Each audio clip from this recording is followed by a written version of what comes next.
Makikita sa viral na video ang pagpapaputok ng baril ng sospek. Kaya naman nahaharap ngayon ang PBA player na si John Amores sa kasong attempted murder.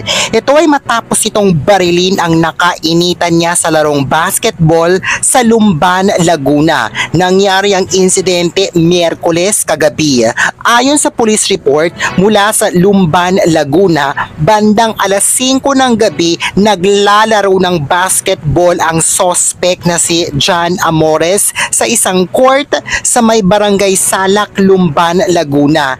Nang makasagutan raw niya ang isa pang kalaban sa basketball na isa namang seaman.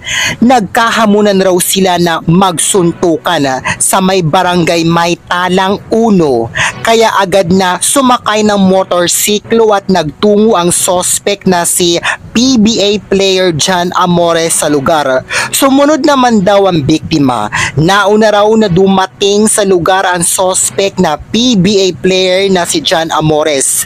Nang makita raw nito na pababa na ng motorsiklo ang biktima, dito na raw niya binaril. Nakunan ito ng CCTV video na viral na ngayon sa social media.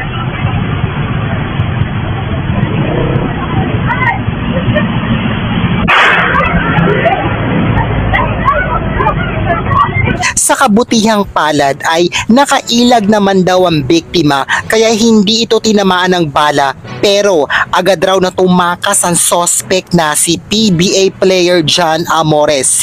Inireport na ito ng biktima sa kapulisan kaya nagsasagawa na raw ngayon ng manhunt operation para mahuli ang suspect na PBA player na si John Amores.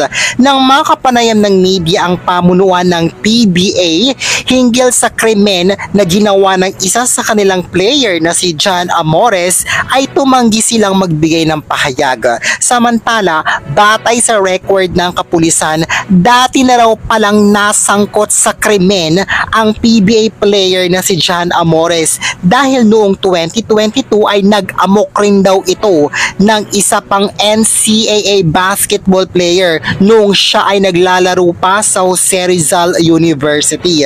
Ayon pa sa otoridad, nanuntok pa raw noon ang suspect na si John Amores ng mga player ng College of St. Benilde noong season 19. Dahilan kung bakit siya tinanggal sa basketball program ng Heavy Bombers.